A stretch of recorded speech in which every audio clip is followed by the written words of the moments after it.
desplazado a Sevilla para hablar con Teresa Rodríguez sobre la variedad lingüística andaluza, un tema que nos ocupa y nos preocupa porque dignificar, promocionar y aprender a usar correctamente nuestra maravillosa forma de hablar es una prioridad que nos hemos marcado desde hace tiempo en el cole.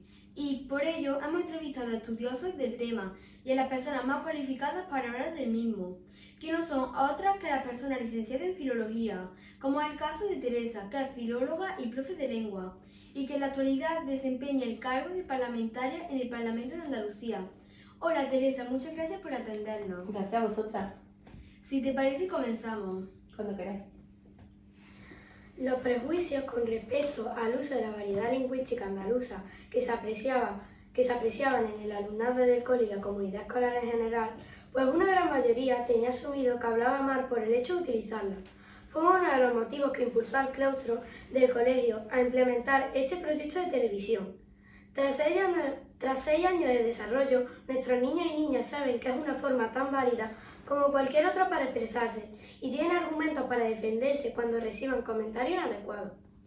Pero no apreciamos que el mensaje cale lo suficiente en la comunidad, a pesar de estar respaldado por doctores y doctoras en filología de gran prestigio como puede ser Pilar Núñez o Igor Iglesias.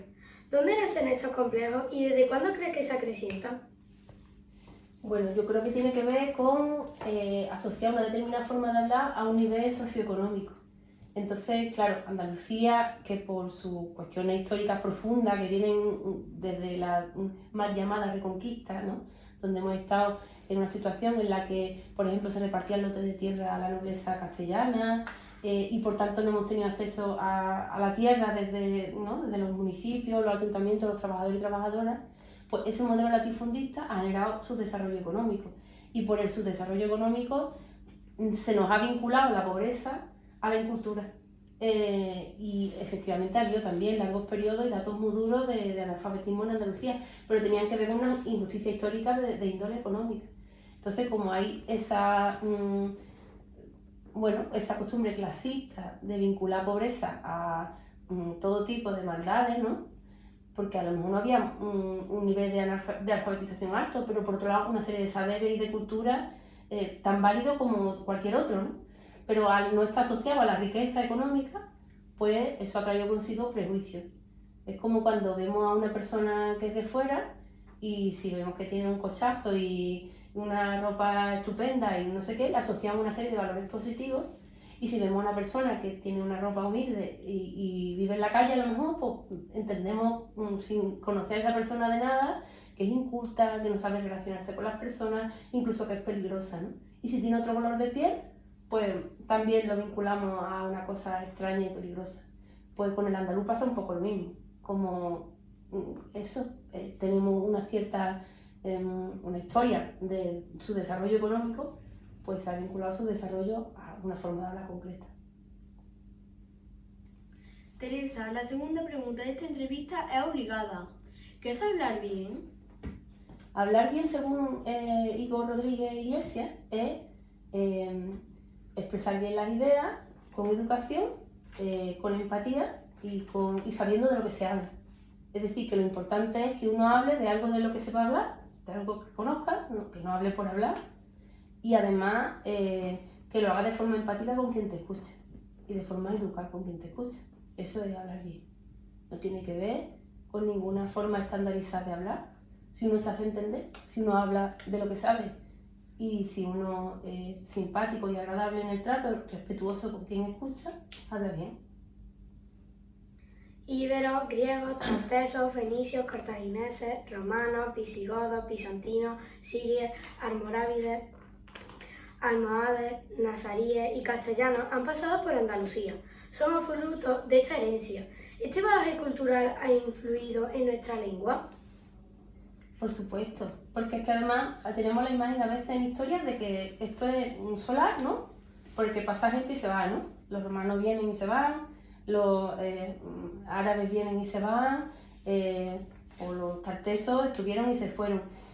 Pero realmente éramos siempre la misma población la que estaba aquí. Lo que pasa es que en unos momentos hablábamos una determinada lengua o teníamos una serie de credos religiosos o una cultura concreta, pero éramos pues andaluces siempre, ¿no?, desde los tartesos, si quieres, hasta ahora.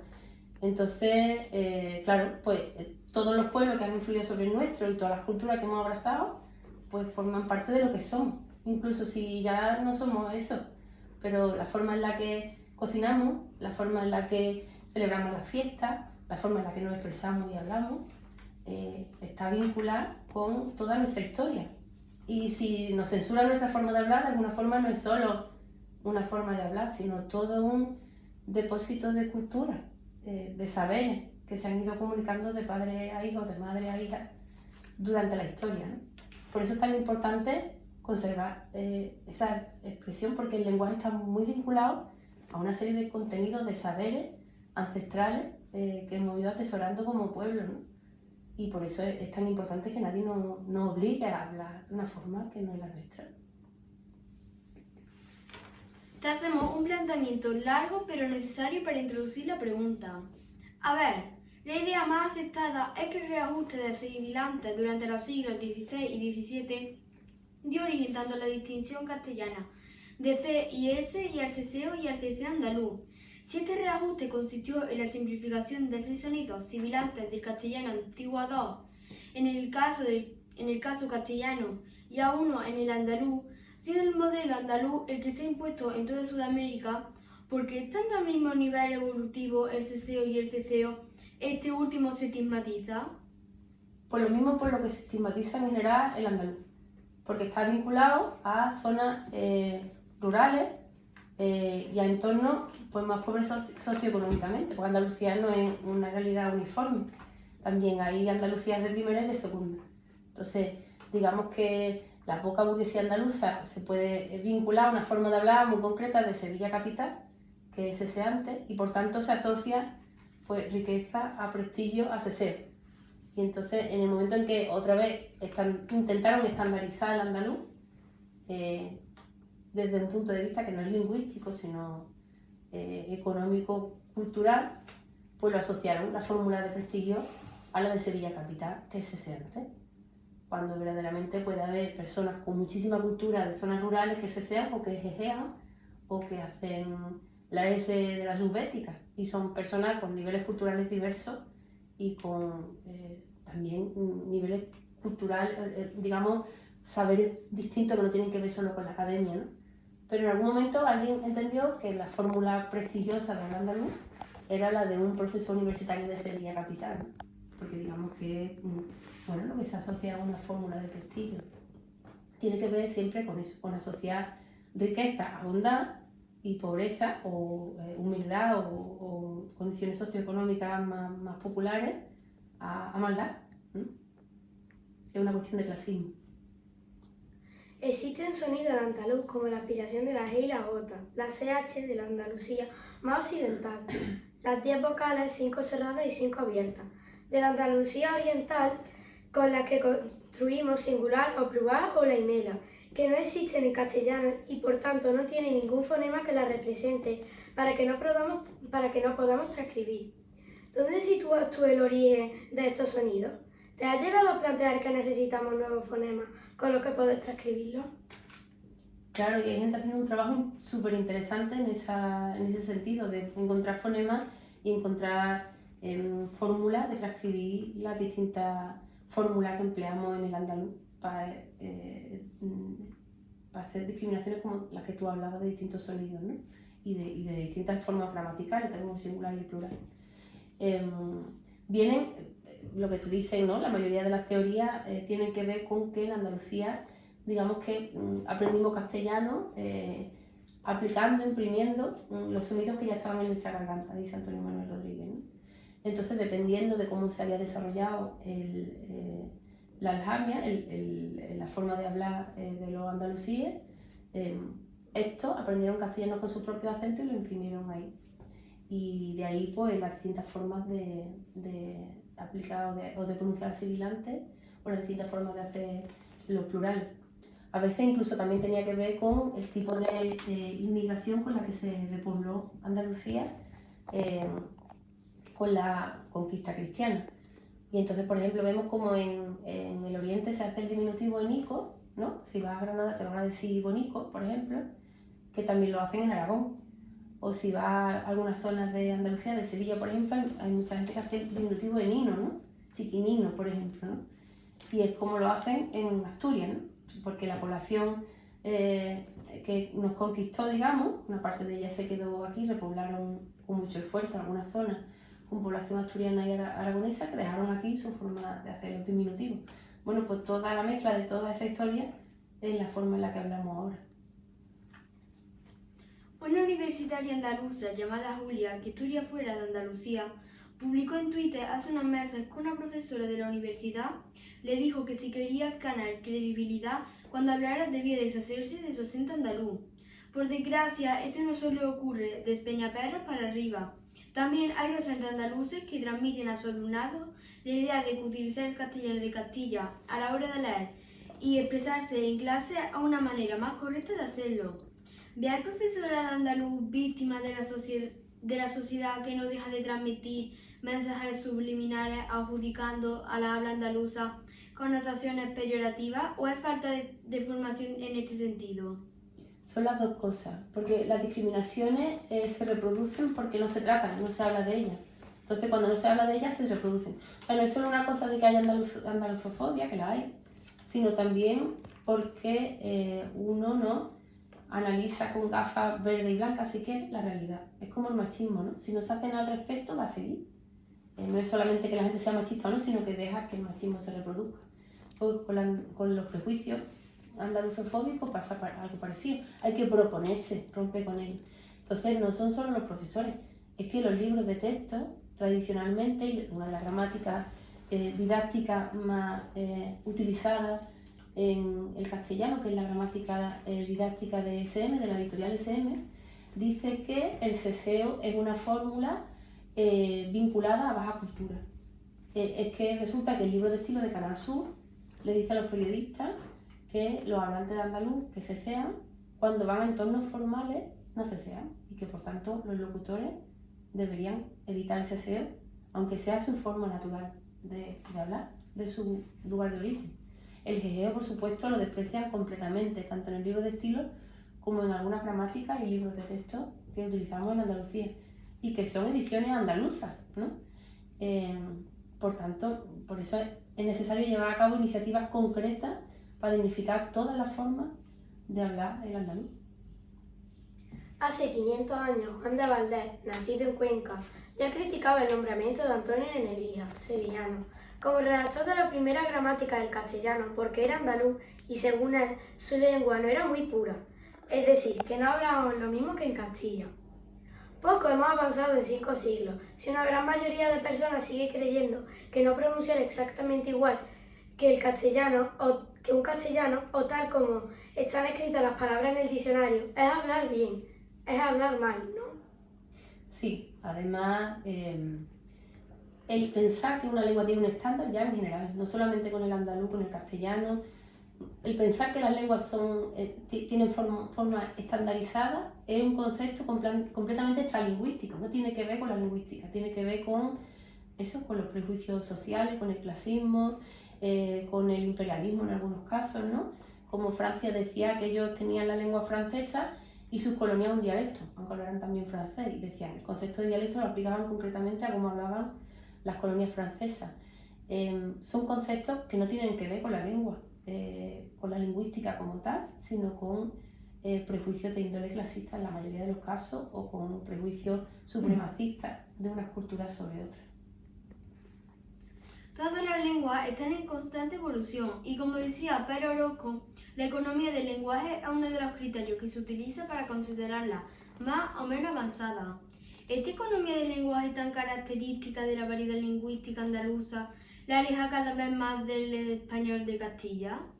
Pero a su vez también es el gran arma por el que se expande, porque el andaluz, pese a que existen prejuicios en contra del mismo, históricamente se ha expandido por la provincia, de hecho, por la península. De hecho, vemos como más allá de Despeñaperros, también hay formulaciones andaluzas que se han asimilado por parte de otras personas. Tú vas a Madrid y la gente puede perfectamente aspirar a las de intervocálicas cuando habla, o incluso algunas en posición implosiva, al final de sílabas.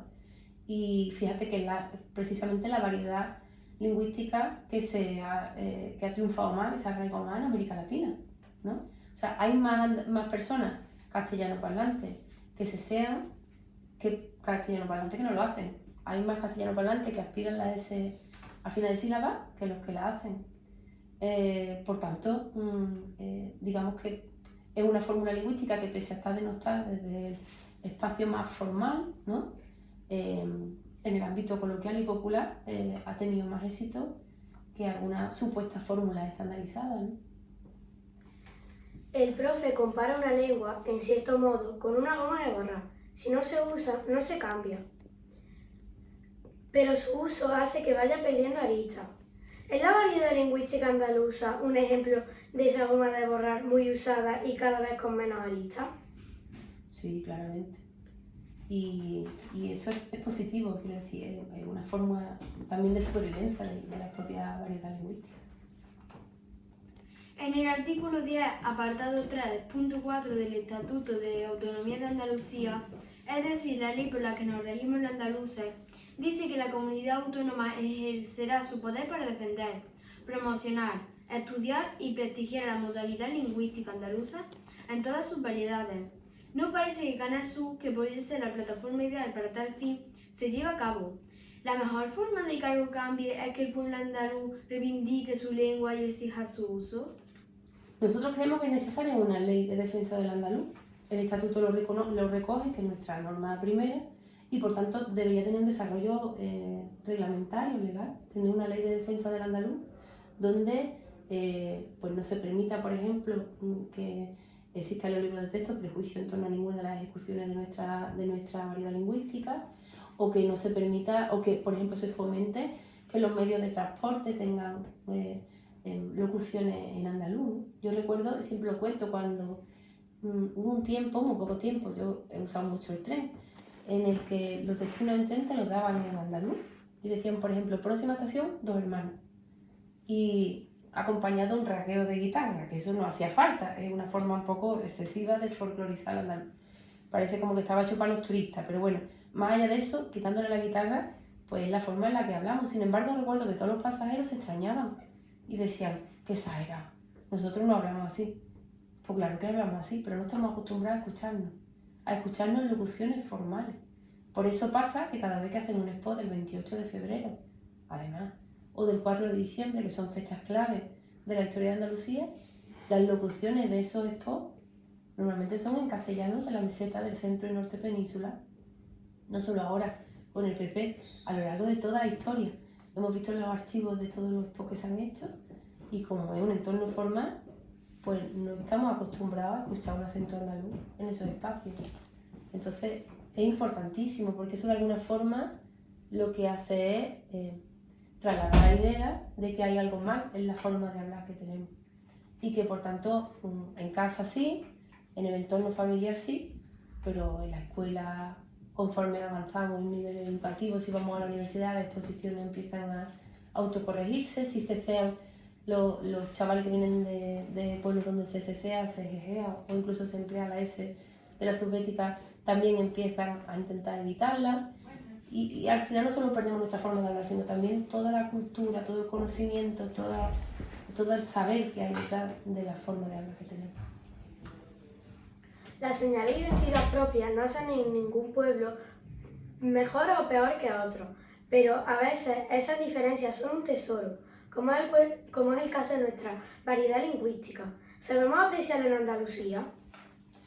Creo que el primer sitio donde tenemos que, más allá de cómo nos traten fuera, porque a veces incluso cuando fuera nos tratan mal sí que reaccionamos defendiéndonos, pero lo primero que tenemos que hacer es ganar autoestima, pensar en nosotros mismos que nuestra forma de hablar está bien, que no hay nada malo en ella y que es tan válida como cualquier otra forma de hablar de cualquier otro sitio.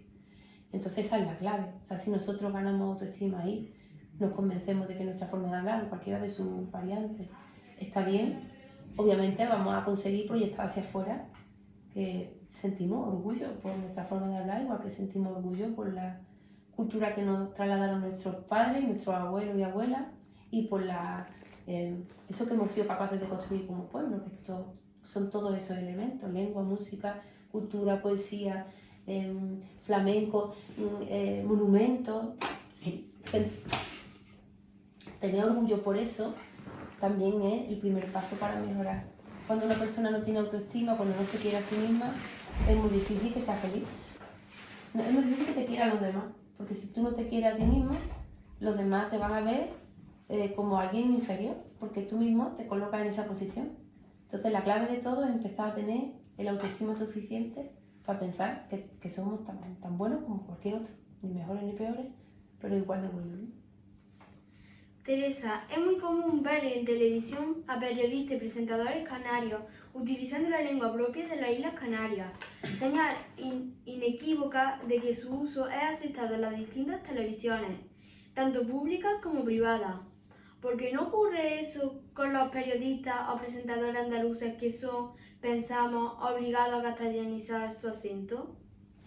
Por lo mismo que decíamos antes, porque hay una asociación, un vínculo en el subconsciente de todo el mundo está, que ser andaluz pues es sinónimo posible de tener baja cultura, de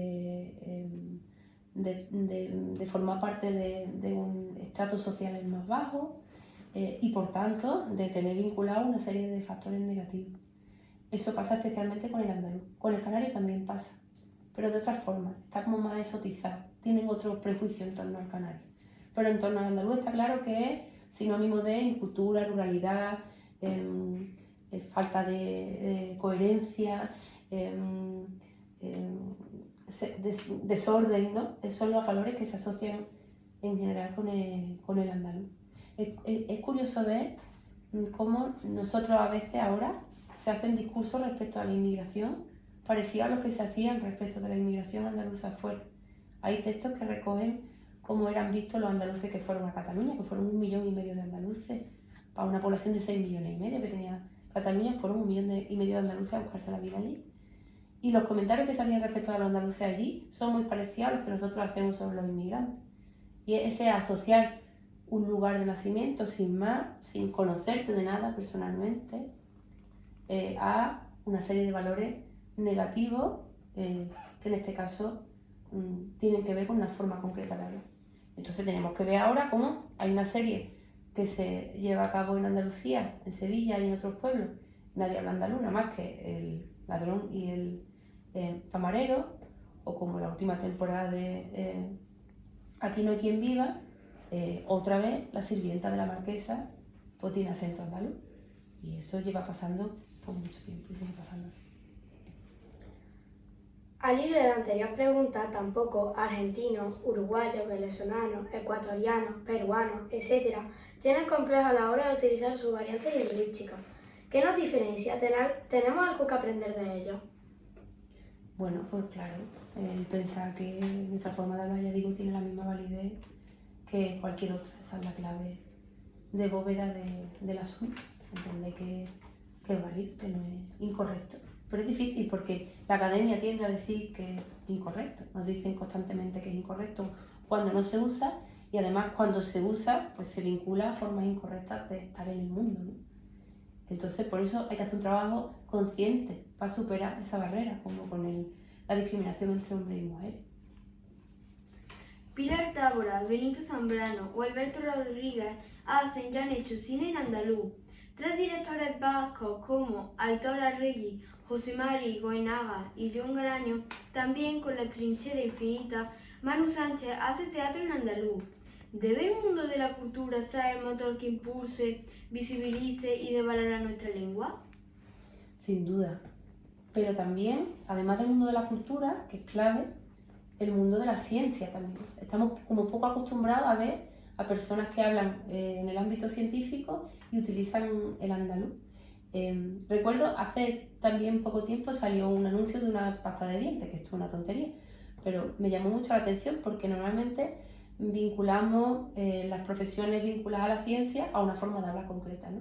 Y estamos como poco acostumbrados a que profesiones asociadas a la ciencia pues se nos muestren en andaluz. Y en este caso era un spot donde alguien anunciaba una pasta de dientes, donde un dentista, supuesto que era un actor, hablaba en andaluz. Y me llamó la atención positivamente porque dije, es muy raro, normalmente cuando ponen a un andaluz en un anuncio, pues en un anuncio de limpieza o de carpintería o de alguna cosa que asociamos normalmente con profesiones de segundo. Pero además de la cultura, además del cine, además de la música, en el teatro y demás, estos directores y este actor como Manu Sánchez lo pueden hacer después de mucho trabajo también y después de haberse creado sus propias empresas, porque cuando tenían que irse a otros espacios todos te cuentan que le han dicho que tienen que moderar su acento, que tienen que hablar de otra forma, como si eso fuera tan fácil además. O sea que para que un andaluz hable de otra forma distinta al castellano, se lo tiene que proponer pues, como un actor se propone hablar otro idioma o con otro acento, ¿no? Y todos ellos han tenido obstáculos hasta que han creado sus propias empresas, sus propias promotoras, sus propios espacios y de forma consciente han querido promocionar el uso del andaluz. Por eso, más cultura andaluza, también desde lo institucional y obligando a las empresas o castigando de alguna forma que haya discriminación en nuestra forma de hablar. Y por otro lado también, más andaluz en la ciencia, en los ámbitos divulgativos, en otros espacios, ¿no? El flamenco ha sido declarado Patrimonio Inmaterial de la Humanidad y no hay nadie que dude que es un bien a proteger. El flamenco se canta en andaluz y por múltiples razones no se podría concebir que se cantara de otra forma. ¿Se puede proteger el flamenco sin proteger al mismo tiempo la variedad lingüística andaluza? Obviamente no. Y es una de las formas que tenemos también de dignificar el andaluz. O sea, el flamenco ha sido y es una herramienta de dignificación de nuestro propio acento, pero el flamenco se ha empezado a valorar de un tiempo a esta parte, no siempre estuvo valorado el flamenco. También el flamenco se asoció durante mucho tiempo a clases sociales bajas, con poca cultura, a un arte de segunda, y ha costado mucho trabajo, mucho tiempo y muchas personas que han luchado de forma consciente para dignificar el andaluz y convertirlo en patrimonio inmaterial de la humanidad. Pero al principio se entendía que era un folclore de segunda vinculado a las tabernas y a los espacios, ¿no?, de baja cultura y de bajo estatus. Entonces, pues siguiendo el ejemplo del flamenco, también hay que hacerlo de forma consciente, con leyes concretas que protejan, como hay una ley del flamenco, puede haber y debe haber una ley del andaluz. Teresa, no terminamos ninguna entrevista sin hacer antes esta pregunta. ¿Cuál es el camino más corto para llegar a tu corazón? Pues el camino más corto para llegar a mi corazón. Bueno, seguramente mirarme a los ojos. Yo creo que cualquier persona que me mira a los ojos y me cuenta algo que le importa, ¿no? Y que yo veo que no es cínica y que no está ocultando cosas y que me quiere hablar con sinceridad, pues llega a mi corazón fácilmente. Y si son alumnos de primaria, pues ya me derrito. Muchas gracias, Teresa, por habernos concedido esta entrevista y permitirnos compartir este rato contigo. Te deseamos lo mejor y, por supuesto, que seas muy feliz. Igualmente. Gracias.